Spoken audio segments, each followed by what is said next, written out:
이해훈 기획예산처 장관 후보자, 장관 후보자 그것도 기획예산처. 기획예산처는 기존에 기획재정부가 있는데 거기에서 워낙 중요하니까 따로 떼어냈어요.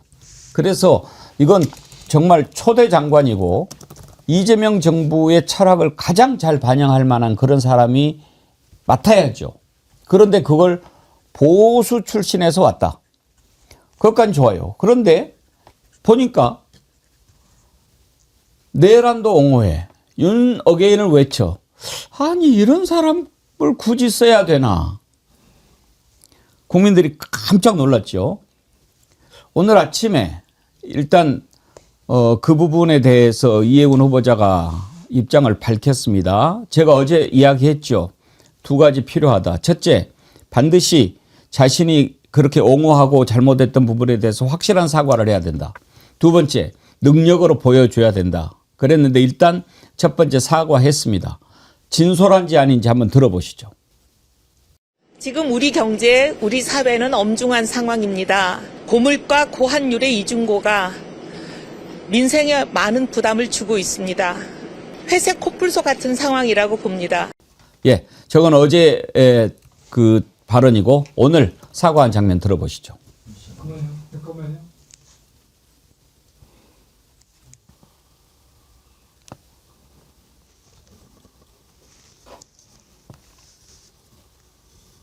준비됐나요?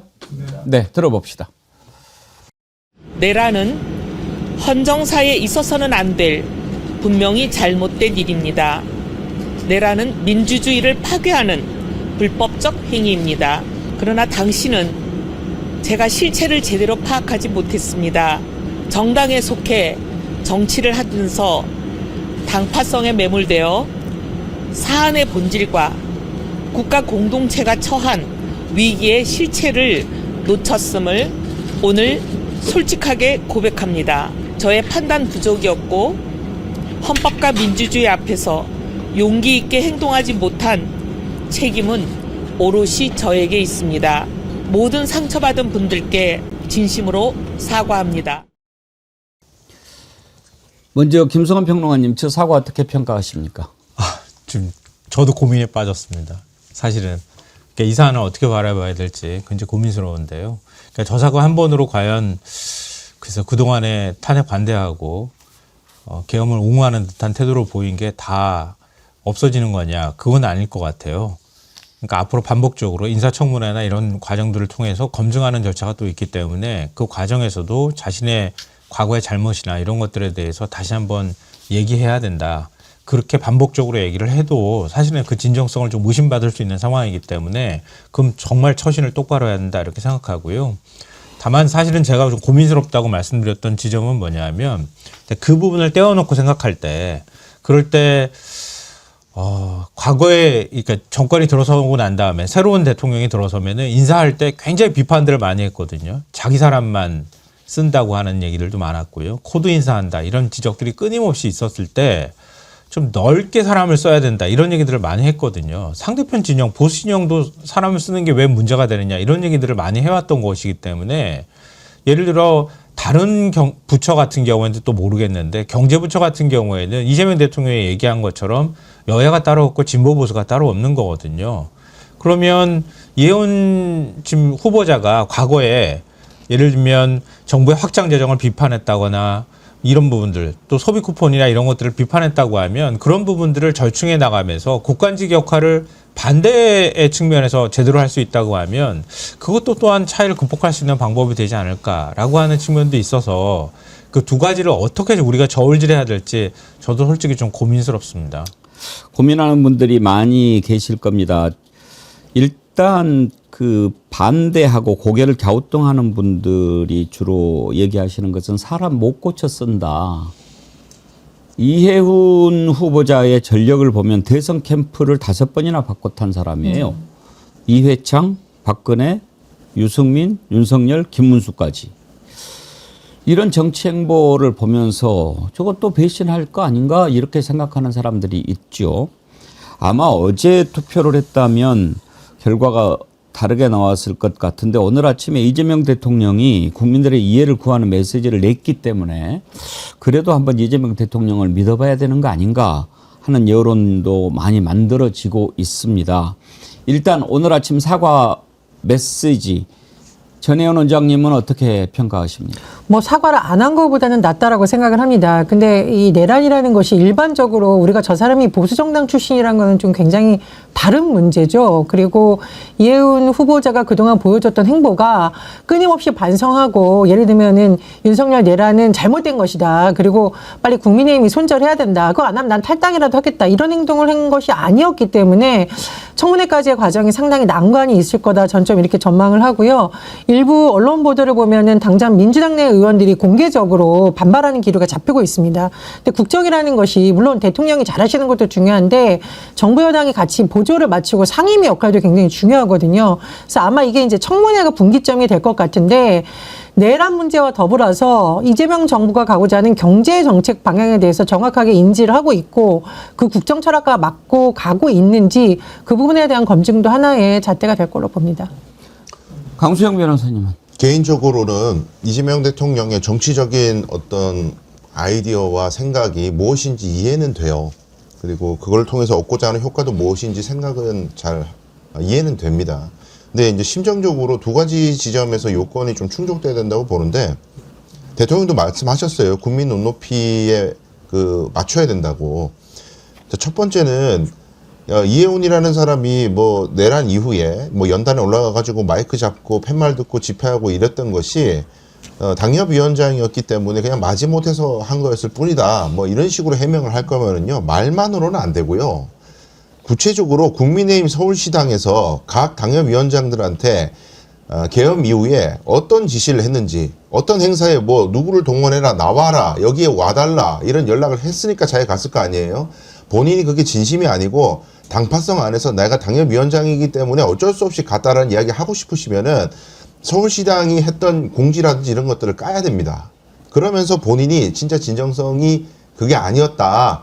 국민의힘이 이런 식으로 내란 이후에도 계속해서 내란을 옹호하고 윤석열의 탄핵을 막기 위해서 집단적으로 이런 대응을 했었다. 그래서 나도 어쩔 수 없었다. 이런 얘기를 해줘야 진정성도 있고 또 국민의힘은 나름대로 또 이제 위헌정당으로 우리는 가는 길이 지금 있지 않습니까? 그때의 자료들을 확보할 수 있다는 그런 생각이 일단 들고, 그다음에 두 번째는 뭐 이런 내란 여부를 떠나가지고 이재명 정부의 정책에 대해서 발맞춰가지고 예산을 기획할 의사와 뜻이 있는가? 이 정책들에 대해서 자기는 지금 어떤 입장인가? 과거 TV 토론에서 전혀 다른 얘기를 했었기 때문에 앞으로 어떻게 할지 모호한 얘기 말고요. 뭐 경제 위기 상황이고 퍼펙트 스톰이고 회색 코뿔 쏘고 뭐 이런 얘기 경제 정론지에 나오는 용어들을 막 쓰시던데 이제는 그 원론적인 얘기는 하실 건 알겠습니다만은 인사청문회에서는 구체적으로 개별 정책에 대한 입장을 밝히셔야 됩니다. 그거 동의 안 되면 국민들이 절대 용납 못 할 겁니다. 예. 근데 이게 역할이 좀 달라졌거든요.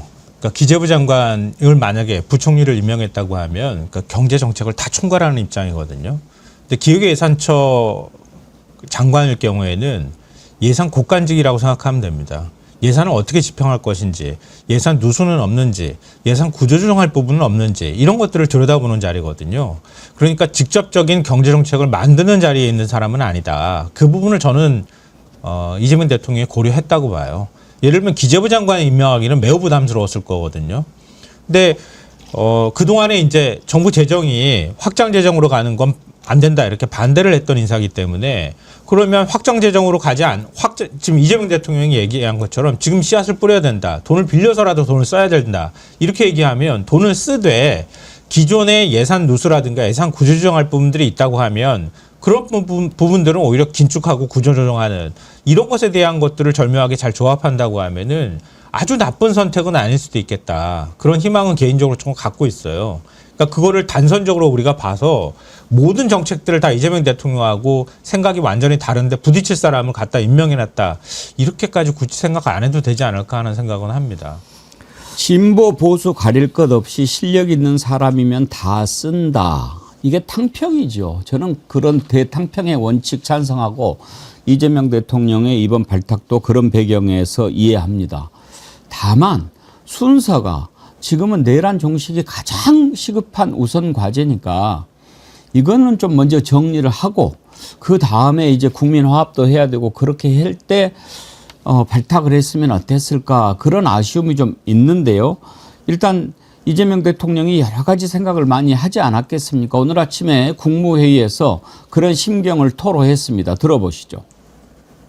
가장 모범이 되어야 될 정치 또 관료, 정치인 관료들이 이 점에 대해서 더 깊이 생각해 주면 좋겠고 우리 국민 여러분께서도 예를 들면 이번에 강요 지명이나 인사에 있어서 참으로 고려할 게 많다는 점을 생각해 주시면 고맙겠습니다. 물론 모든 일들은 최종적으로 국민의 뜻에 따라 최대한 결정될 겁니다. 그러나 또 그 과정에서는 다름을 서로 인정하고 나와 다른 사람들의 존재를 긍정해주고 의견이 다른 게 불편함이 아니라 시너지의 원천이다 이렇게 생각할 수 있으면 좋겠습니다. 시멘트만 모으면 시멘트 덤이죠. 모래만 잔뜩 모으면 모래덤이죠. 내가 모래면 모래 말고 자갈, 시멘트, 물을 모아야 됩니다. 그래야 콘크리트를 만들죠. 그래서 새로운 세상으로 나가죠. 그래서 좀 더 포용적이고 좀 더 융화하는 그런 대한민국이 되기를 바랍니다. 공감이 가지 않습니까? 어때요? 전혜원 원장님, 대통령의 고민이 좀 읽혀집니까?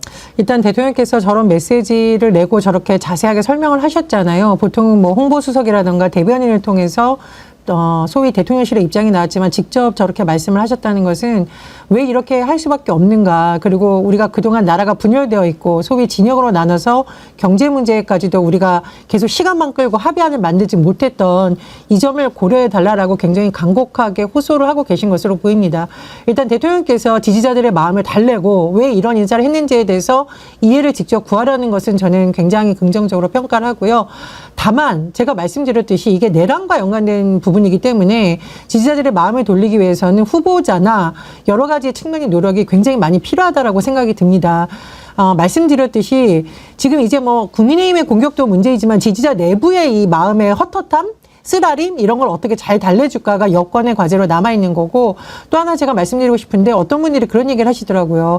윤석열을 봐라. 문재인 대통령이 그렇게 기대를 주고 했더니 결국은 본인을 위해서 그걸 정치적으로 악용하고 배신당하지 않느냐 그 트라우마가 있으신 것 같은데 이재명 대통령도 그런 역사를 다 잘 알고 계시기 때문에 여러 가지로 다 생각을 하시고 그런 일이 없도록 여러 가지 장치를 다 만들어 놓고 하신 인사일 게 아닌가라고 추정이 됩니다. 또 하나 말씀을 드리자면은 이혜훈 후보자가 고환율 이런 얘기를 했었거든요. 사실 환율, 물가, 경제가 진영의 문제가 아니라 굉장히 다양한 복합적인 상황에서 이루어집니다. 그랬을 때 똑같은 사람들이 내는 결론이 똑같은 비슷한 생각을 하는 사람들이 내려오는 결론이 때로는 정책적으로 실패할 가능성이 있습니다. 문재인 정부에서의 부동산 정책이라던가 최저임금 정책은 방향성은 옳았을지 모르겠으나 그 결과적으로 우리가 과연 좋은 결과만을 냈는지에 대해서는 여러 가지 비판이 있거든요. 아마 그래서 이재명 대통령이 경제정책, 특히 기획예산처만큼은 다른 사람들이 모여서 좀 토론을 하더라도 제대로 된 성과를 내는 쪽으로 가야 하기 때문에 불가피하게 보수 진영에서 우리를 비판해온 사람들도 써보자라는 결론을 내린 것으로 보입니다. 다른 건 몰라도 이혜훈 후보자가 정치인이잖아요. 안 웃었으면 좋겠어요. 웃지 마세요. 그렇게 좋냐? 이런 말이 나오게 하지 마세요. 적어도 정권을 잡았잖아요. 그러면 이 정권에서 이재명 정부의 국정 철학을 달성하기 위해서 목숨을 바치고자 하는 사람이 줄을 서 있어요. 내가 바라던 세상에 왔으니까 내가 그동안 공부했던 지식, 경륜 다 바쳐서 국민을 위해서 정말 한번 내가 일해봐야겠다. 이런 인재들이 왜 없겠습니까? 그런데 대통령은 그 너머를 보는 거죠.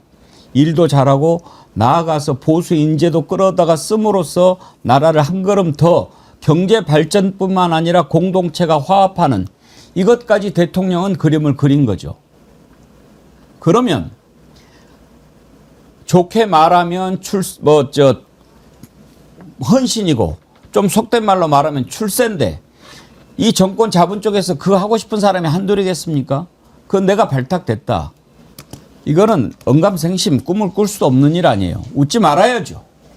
어디서 웃어요? 정말 내가 여기에 있을 자격이 안 되고 난 너무나 부족한데 나의 이런 부분이 정말 이재명 정부의 성공과 나라를 위해서 필요하다고 판단을 했으니 내가 분골쇄신 정말 마지막 각오라고 마지막 기회라고 생각하고 모든 것을 바치겠습니다. 그런 각오를 보여야죠. 실실 웃을 때가 아니올시다. 국민들의 그 마음이 지금 어떤지 그걸 살펴야죠. 그냥 단순한 학자나 교수 출신이 아니잖아요. 정치인이잖아요. 지금 설문조사하고 있는데 12시에 마감하겠습니다. 대통령께서 또 이렇게까지 얘기를 했으니까 여러분들이 그 뜻을 좀 받아들이는 분들이 많이 있는 것 같은데 몇 분 소개 좀 하죠. 영덕사라님, 솔직히 지금 자리 때문에 사과하는 모습으로 보여서 신뢰는 안 갑니다만 대통령을 믿는 입장에서는 지켜보고 싶네요. 보수형님 TV님, 이미 지명된 거 지금 처리하면 정부가 더 우습게 보입니다. 지금부터 일하는 거 우리가 매의 눈으로 지켜봅시다. 힐링 뮤직님, 사람은 고쳐 쓰는 거 아니죠. 이해운이가 잘나서 갖다 쓰는 건 아니고 내란 청산을 위해서 전술의 한 수단으로 생각합니다. 부산이대인님, 민주당에 사람이 그리 없나? 하지만 끼리 문화로 자칫 매너리즘에 빠지기 쉬우니 자극제가 될 겁니다. 그런 의견 주셨어요. 이금예님, 우리는 대통령 입장을 생각합니다. 다 알아서 하실 것입니다. 우리는 대통령을 믿습니다. 저는 81세 할머니입니다. 이덕화님, 계속 그렇게 인사하면 동지는 간대 없고 깃발만 나부끼고 말 겁니다. 협치 아이고 협치 좋아하시네. 이런 의견도 있습니다. 근데 마키아벨리가 이런 얘기했어요. 관역보다 더 높게 조준하는 공수의 제가 필요하다. 이런 얘기를 했거든요. 저게 관역이 있으면 관역으로 곧바로 쏠 수 있는데 관역보다 더 높게 조준하는 겁니다. 왜냐하면 중력이 작용하거든요. 그러면 활이 부실할 때는 관역보다 더 높게 조준해야 그 관역에 가서 맞을 수 있거든요. 그러니까 이재명 대통령이 지금 그런 수를 생각하고 있는 것 아닐까 하는 기대도 저는 개인적으로 합니다. 왜냐하면 어찌됐든 간에 이재명 대통령은 지금 잠재 성장률이 떨어져 있는 상태에서 국가가 재정 역할을 해야 된다고 보는 거거든요. 근데 이용훈 같은 사람이 국가 예산처에 장관으로 있으면서 국간직 역할을 하면 거기에서 혹시나 모를 예산 누수나 이런 것들을 잡아주는 역할을 또 할 수도 있거든요. 그게 잘 조화되면 어떨까 이런 생각도 들고요. 좀 더 넓게 좀 길게 본다면 그러니까 보수 쪽 인사들을 이재명 대통령이 지금 실험적으로 과감하게 발탁해서 쓰잖아요. 근데 송미령, 권오을 두 장관도 지금 잘하고 있거든요. 그리고 허은하 전 의원 같은 경우에도 국민소통수석 역할을 하고 있는 거고요.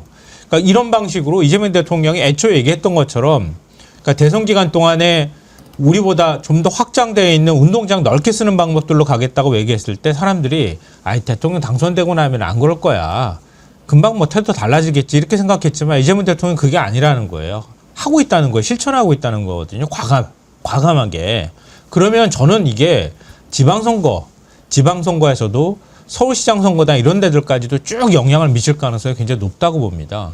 이런 방식들이 지금 당장은 좀 반발을 불러일으킬 수 있을지 모르겠지만 우리 동지들을 쓸 수 있는 자리들은 또 많이 있거든요. 그러니까 이것 하나를 가지고 너무 거기에 대해서 과잉 해석하거나 너무 흥분할 필요는 없을 수 있겠다. 이런 생각도 좀 해봅니다. 관역 너머를 겨냥한다. 참 멋진 말씀인데 관역 위를 겨냥한다. 분명히 이재명 대통령은 큰 그림을 그린 것 같습니다. 제가 그렇게 믿어요. 이게 단순히 원포인트가 아니잖아요. 송미령 장관 유임시킬 때도 그랬고 이번에 그렇고 또 지금 이제 나오는데 국무총리를 유승민 전 의원을 고려했다는 것 아닙니까? 청와대는 부인했지만 뭐 이런저런 얘기 나온 거 보면은 얘기가 오고 간 것은 맞는 것 같은데 이제 뭐 만약에 유승민 카드가 성공했다면 그거야말로 뭐 참 경천동지할 일이죠. 그런 생각을 가지고 있었다는 것이 알려졌는데 엄청난 발상이에요. 그렇죠? 그렇죠. 근데 이제 우리가 읽어야 될 게 그거예요. 지난 대선 때 윤석열의 계엄을 보고도 국민의힘이 김문수가 40%의 득표를 얻었잖아요. 도대체 그게 왜 그런 일이 벌어졌는가? 내란인 것을 잘못인지 몰라서 그런가? 그 40%는. 그렇지 않습니다. 잘 봐야 되는 게 소위 말해서 민주당 정권에 대한 적대 세력이라고 규정할 수 있는 것이 10대 후반에서 20대 초반에 뭐 소위 일베 이런 거 쳐다보는 극우화된 친구들만 있는 게 아니에요. 가장 이제 우리가 경계해야 되고 우리가 뭐라 그럴까 다시 되돌려야 될 부분은 30대, 40대, 50대, 60대 중에서도 오로지 자기 이해관계, 공동체의 선이나 이런 것들은 관심이 없고 나의 자산, 나의 주식, 나의 부동산 이 자산 가치를 더 높일 수 있는 정치 세력이 어디냐? 그 정치 세력이 정의롭고 도덕적인지는 관심이 없고 나한테 도움이 되느냐만 가지고 판단하는 유권자가 굉장히 많다는 겁니다. 생각보다.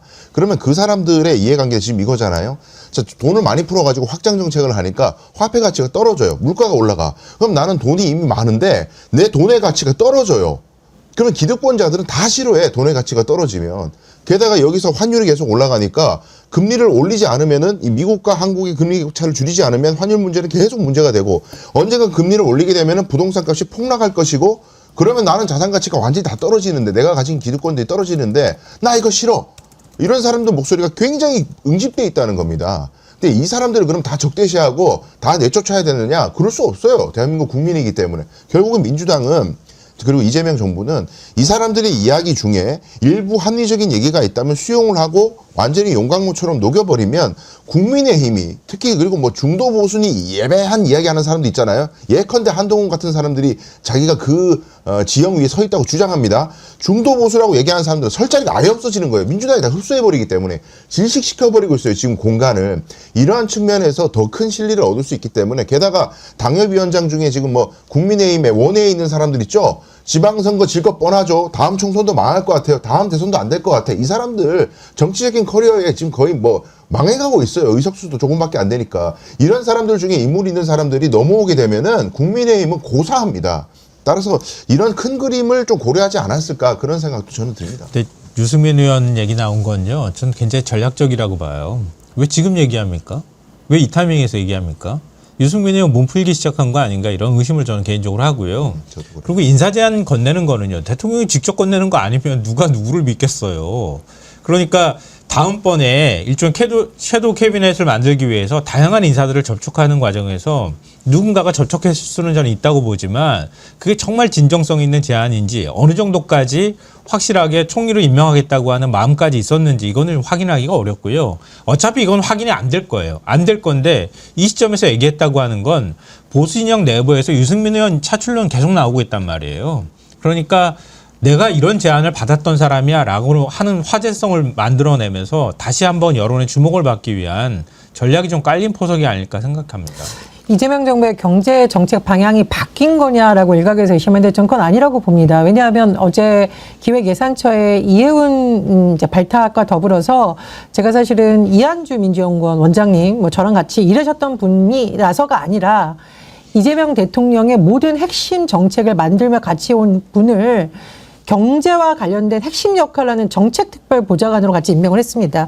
그것은 기본 시리즈를 만들었던 이한주라는 특별보좌관을 세움으로써 복지와 기본이 튼튼한 나라라는 한 축을 세우고 기획예산처에 보수정권 출신이지만 경제민주화를 그래도 외쳐왔던 이해운이라는 인물을 세움으로써 성장과 회복, 성장과 복지를 같이 가겠다라는 의지를 저는 나름대로 표한 것이라고 생각을 하고요.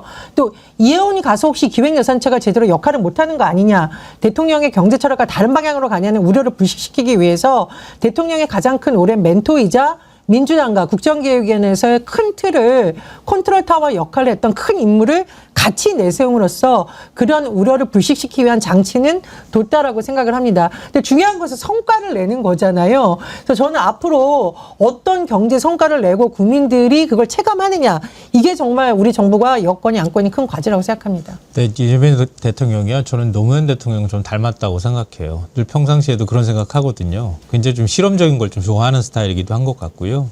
나름 굉장히 전략적인 포석을 둔 것 같고요. 그러니까 지금 이제 지지율이 좋을 때잖아요. 지지율이 안 좋을 때 이런 거 썼다 그러면 아마 더 비난이 거셌을 겁니다. 근데 지지율이 지금 좋을 때 이런 카드를 썼다고 하는 거예요. 그러니까 다른 대통령은 사실 엄두나기가 어려운 방식을 지금 쓰고 있는 거거든요. 그러니까 굉장히 고민이 저는 많았을 거라고 보고요. 이재명 대통령 스타일이 그렇거든요. 신상필벌 확실하게 하겠다고 얘기하는 걸 보니까 나중에 만약에 대통령의 뜻과 정반대로 가겠다 이렇게 고집 피우면은 그냥 장관에서 내려오라고 하면 됩니다. 네, 그럼 너무 그렇게 어려운 일 아닙니다. 이재명 대통령은 충분히 그렇게 얘기할 스타일이거든요. 그러니까 저는 여러 가지 이제 양론이 있다고 생각하지만 이번에 한번 믿어주시면 어떨까 싶어요. 한번 믿어주시고 쓸 수 있도록 해준 다음에 그 다음에 문제 있으면 그때 가서 지적해도 전 괜찮을 거라고 봅니다. 우리 김성환 평론가님 같은 생각을 하는 분이 훨씬 더 많은 것 같습니다. 방금 전에 이해운 장관 임명 어떻게 생각하십니까? 투표 마감이 됐는데요. 결과를 말씀드리겠습니다. 임명해야 한다가 66%, 철회해야 한다는 34%였습니다. 임명해야 한다가 66%. 오늘 아침에 이재명 대통령이 고려할 요소가 많다 하는 말도 상당히 영향을 미쳤을 것 같습니다. 모두 8,000명이 투표에 참여해 주셨는데요. 투표에 참여해 주신 여러분들께 감사드리고요. 좋아요 숫자하고 거의 같군요. 지금 동접자는 2만 명을 향해 가는데 동접자보다도 좋아요가 아직 10,000명이 또 안 돼요. 꼭 좋아요 하신 분들이 투표도 열심히 해주시고 좋아요도 눌러주시고 예, 구독도 같이 안 누르신 분들은 눌러주시기 바랍니다. 보수형님 TV님이요. 대통령을 우리가 안 믿어주면 누가 믿어주나요? 잘할 때만 와 하지 마시고 조금 실망스러울 때도 지켜보는 마음으로 응원합시다. 이번에 뭐 대통령의 이해운 후보자 지명에 대해서 실망했다기보다는 의아하고 좀 충격을 받은 분들이 많이 있죠. 정말 다시 한번 이야기합니다. 확실하게 반성 사과하고 능력으로 보여줘야 합니다. 그리고 웃지 말고. 이재명 대통령이 앞으로도 이렇게 계속 할 것 같아요. 지금 진보 보수 따지지 않고 일 잘하는 사람. 대선 때도 이재명 대통령이 흥묘백묘 얘기했어요. 고양이가 검정색이면 어떻고 흰색이면 어떠냐. 쥐새끼만 잘 잡으면 되지. 그런 이야기, 실용주의 이런 이야기 하지 않습니까? 그래서 지금 해양수산부 장관도 보수에서 나오는 거 아니야? 맨 처음에 이제 전재수 장관 물러나고 이재명 대통령이 며칠 뒤에 부산에서 아마 해양수산부 업무보고 받을 때 그런 얘기 했을 거예요. 해양수산부도 부산 쪽에서 한번 좀 찾아보려고 한다. 그랬어요. 이야, 부산에 민주당, 민주진영에 누구누구지 막 이렇게 했는데, 그 이제 우리가 이쪽만 본 거죠. 근데 더 넓혀놓고 보니까 조경태 의원이 있는 거예요. 조경태 의원. 근데요, 조경태 의원도 좀 왔다 갔다 했어요. 예. 진보인지 보수인지 잘 모르겠고, 일단 지금 국힘당에서 또 왕따 당하고 있죠. 하도 바른 소리 많이 한다고. 6선이나 돼요. 지금 국회 최다선일걸요? 네, 맞습니다. 이제 조경태 의원인가 해서 이렇게 기자들이 물어보는데 어제 저도 이렇게 인터뷰하는 걸 쫙 보면서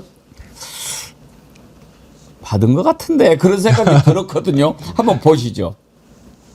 솔직히 어떻게 갑자기 지금 우리 당이 여러 가지 어려운 상황이고 또 당을 다시 개혁을 해서 그 국민들께 제대로 된 정당의 모습을 보여야 된다는 생각이고 제가 거기에 제 역할이 있지 않겠나 이렇게 생각합니다. 혹시 뭐 제안을 받거나 하시진 않으셨습니까? 네, 아직 그런 제안 받은 적은 없고 어쨌든 그런 이름들이 오르내리는 것은 뭐 있는 것 같은데 저는 제가 하고 싶은 일은 어려운 우리 당을 다시 재건하고 우리 당을 보다 더 혁신해서 국민들께 좀 희망이 있는 건 정당으로 만드는데 제 역할이 있다면 그게 최선을 다하고 있습니다. 여러분은 어떻게 보셨어요? 김성환 평론가님. 뭔가 있죠? 있을 것 같아요. 예, 있었을 것 같은데 저는 뭐 저렇게 얘기할 정도면 고사했을 가능성이 매우 높고요. 그러니까 저는 오히려 조경태 의원이기 때문에 뭐 누구 지금 인사 제안을 받은 사람이 조경태 의원이라는 설 때문에 문제가 된다고 보지 않고요. 이재명 대통령이 부산에서 장관 후보를 다시 지명하겠다. 부산 출신에서 이렇게 했을 때 부산이 어수선해지면서 발칵 뒤집어진 거예요.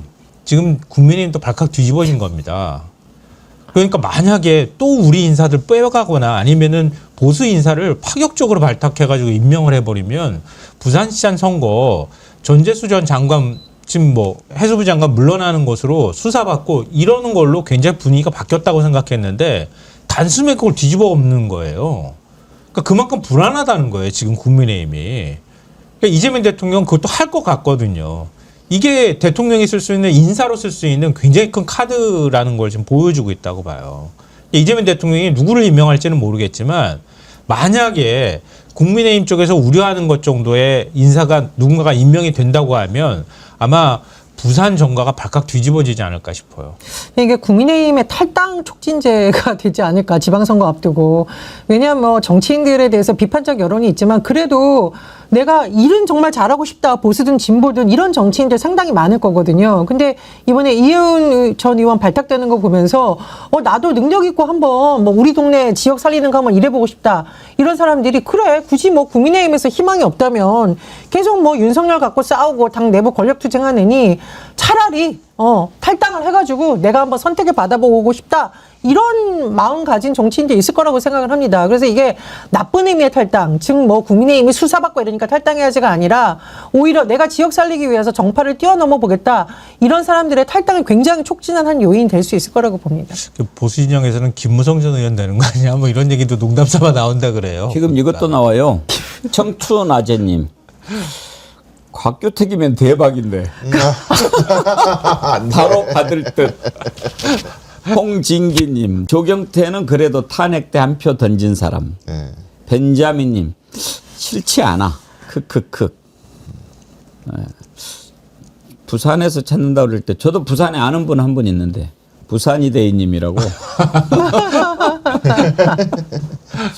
어때요? 조경태 의원 인터뷰 보면서. 뭐 저는 이제 웃음이 만연한 걸 보니까 제안이 있었던 것 같긴 해요. 예. 있었던 것 같은데 저걸 제안이 없었다라고 말하는 것 자체가 이제 당에서 여러 가지 또 잡음이 생길까 봐 염려하는 마음 때문에 아마 저렇게 했을 것 같은데 아마 지금 이어질 것 같습니다. 조경태 의원 말고도 여러 가지로 아이디어가 있을 것 같고 저는 개인적으로는 지금 국민의힘이 내부에서 굉장히 자중질환이 있는 상황이고 저걸 이혜훈을 윤리위도 안 거치고 바로 제명을 2시간 만에 해버리고 그런 행동은 보이지 않습니까?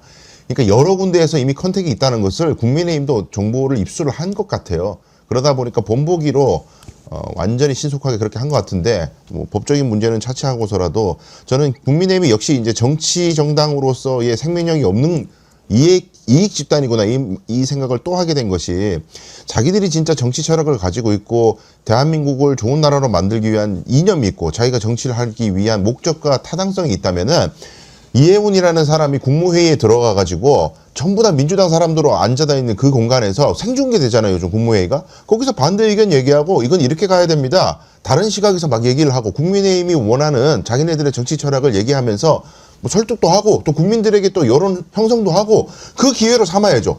의원수도 요거밖에 안 되는 그 정당이 이런 통로를 그냥 갖다 차버리고 그냥 제명을 해버려? 뭐 앞으로 정치는 뭐 바깥에 텐트에서만 할 거예요? 맨날 단식 투쟁할 거야? 이게 아예 정치할 생각이 없는 거예요. 권력을 잡으려는 생각만 있지 철학이 없다는 거예요. 이 사람들은. 이런 정당은 정당으로서의 존재 가치가 없습니다. 이재명 후보 시절에 신었던 운동화라든가 넥타이 기억하실까요?